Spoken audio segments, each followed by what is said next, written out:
Hey everyone, I wanted to use this video to talk about the next phase in rhetoric and argument, and I want to introduce you to fallacies. So this is going to be the next step in our understanding of how rhetoric and argument works.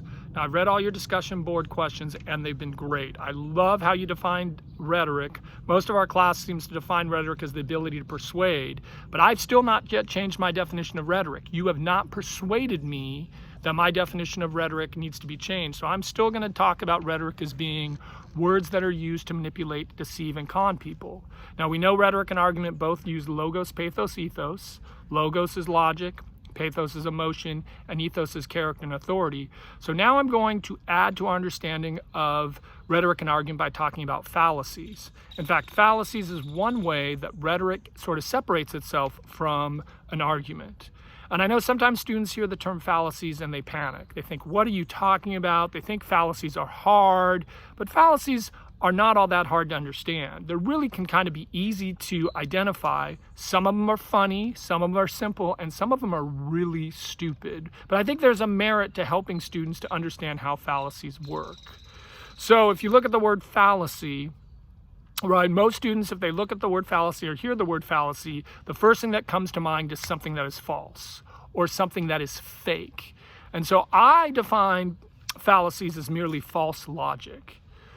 So if you think about it, if you go out in the real world and you come across someone that's using rhetoric, and let's just accept my definition of rhetoric for a second, someone who's using words to mislead, deceive, and con people, and then you hear them using a fallacy, right, that they're saying something that's fake, something that's false, or something that is faulty logic, what happens is your brain starts to critically think and rhetoric will have an impact on you, right? So I think there's some merit to understanding and playing around with fallacies.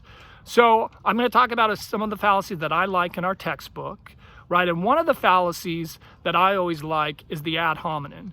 The ad hominem is when you attack a person's character rather than addressing the issue, right? When you attack a person's character rather than addressing the issue. So if I were to create an imaginary student, imagine there's an imaginary student who says, I hate Gutowski, don't take Gutowski's English class, Gutowski's a terrible teacher and he's a real son of a bitch.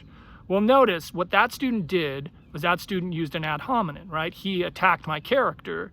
He didn't tell you why not to take Gutowski's class, right? He could have said, don't take Gutowski's class. His online class is confusing. Don't take Gutowski. He forces us to watch terrible and cheesy videos that he makes. Instead, what he did was he attacked my character, right? And I always think the reason maybe I like ad hominem is because I see it in politics all the time.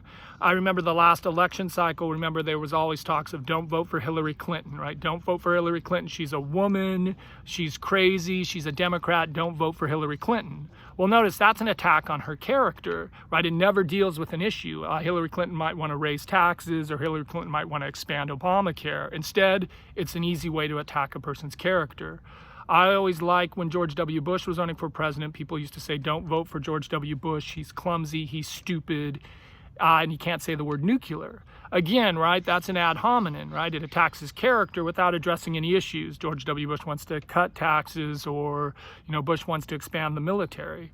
So I like the ad hominem because I see it often in politics. Now, a non sequitur is also one that I find interesting because a non sequitur is when you associate two things that have nothing in common and you try to associate them together. So you take two things that have nothing to do with each other and you try to associate them together. So I always think of, if you use me as an example, and let's take that same imaginary student, but imagine you had a student who didn't like my class, and we can have the same student, he says, don't take Professor Gutowski's class, it's just like Auschwitz. Don't take Professor Gutowski's class because it's just like being trapped at a concentration camp. Don't take Professor Gutowski's class because he runs it like a concentration guard. Again, notice that is a complete non sequitur. My class, no matter what you think of it, has nothing to do with the Holocaust, right? And so notice, right, again, it's too often that we see it in politics, but we see, don't vote for Hillary Clinton, she's going to be just like Hitler. Don't vote for, George W. Bush, he's just like Stalin. But people like to use the Holocaust card or the Hitler card to associate with people. And that's just basically rhetoric. It's basically a non sequitur. You're associating two people that have nothing in common. The last fallacy I'm just going to talk about is the bandwagon. And I always like the bandwagon because it's so easy to identify. It's one of the easiest ones, right? What's the bandwagon? Everyone else is doing it. Why aren't you? Right? Everyone else is taking Professor Gutowski's class. Why aren't you? Everyone else is smoking pot. Why aren't you? Right? So the bandwagon is one of those fallacies that I think is really, really easy to identify. So what I want you to do now is there's going to be a discussion board question where you're just going to look over the fallacies in our textbooks. And I want you to pick one fallacy that you like and one fallacy you don't like, and then just explain why you like that fallacy and why you didn't like that fallacy.